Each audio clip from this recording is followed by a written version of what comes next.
ওসমান হাদির মৃত্যুতে সারা দেশে বিক্ষোভ ও প্রতিবাদ সমাবেশ অব্যাহত রেখেছে ছাত্র জনতা।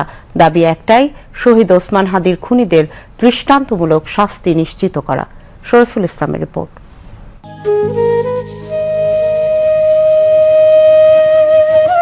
চিকিৎসকদের প্রাণান্তকর চেষ্টা ব্যর্থ করে দিয়ে না ফেরার দেশে পাড়ি দিলেন ইনকিলাব মঞ্চের মুখপাত্র ও জুলাই গণঅভ্যুত্থানের অন্যতম যোদ্ধা শরীফ ওসমান হাদি।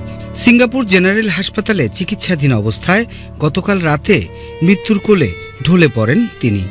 তার মৃত্যুতে দেশজুড়ে নেমে এসেছে শোকের ছায়া। শোকে স্তব্ধ হয়ে পড়েছে পুরো জাতি।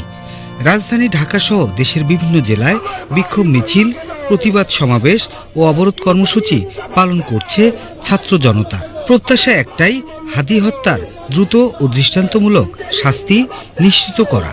মূলত হাদি ভাইয়ের যে কণ্ঠস্বর এবং তার যেই বজ্রকণ্ঠে কথা বলার যে স্টাইল, তার যে সত্য বলার যেই সাহস, এটা আসলে সবার মধ্যে থাকে না। এমন হাদি দেখা গেছে 100 বছরে একটা হাদি আসে। তা আমরা হাদি ভাইয়ের এই অনাকাঙ্ক্ষিত মৃত্যুর জন্য অনেক ব্যথিত। যে আগ্রাসন আমাদেরকে দেশকে কেন্দ্র করে, সেই আগ্রাসনের বিরুদ্ধে আমরা সবসময় রুখে দাঁড়াবো ইনশাল্লাহ। যে আদর্শটাই আমাদের ওসমান হাদি ভাই তার মধ্যে লালন করেছেন, পালন করেছেন, আর আমাদের সমাজের মধ্যে, আমাদের দেশের মধ্যে, আমাদের রাষ্ট্রের মধ্যে ছড়িয়ে দিয়েছেন। বিক্ষোভকারীরা বলছেন, অন্যায়ের বিরুদ্ধে সাহসী যোদ্ধা ছিলেন শরীফ ওসমান হাদি। তার মতো অকুতভয় বীরের এমন মৃত্যু কোনোভাবেই মেনে নেওয়া যায় না। অবিলম্বে দোষীদের আইনের আওতায় এনে দৃষ্টান্তমূলক শাস্তির দাবি জানান তারা। যেভাবে তাদের বিরুদ্ধে কথা বলায়, গণহত্যা চালায়, সেই গণহত্যা আর বাংলাদেশে চলবে না।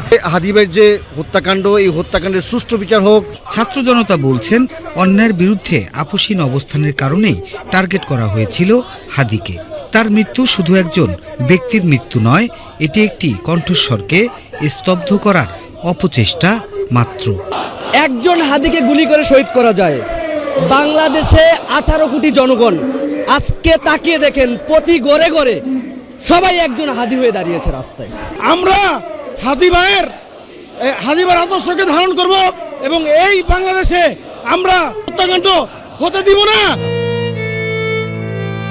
এদিকে শরীফ ওসমান হাদির মৃত্যুতে একদিনের রাষ্ট্রীয় শোক ঘোষণা করেছে অন্তর্বর্তী সরকার।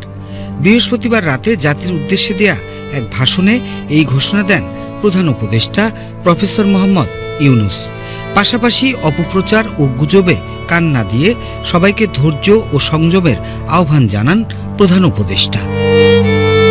Shariful Islam, BTV news, Dhaka.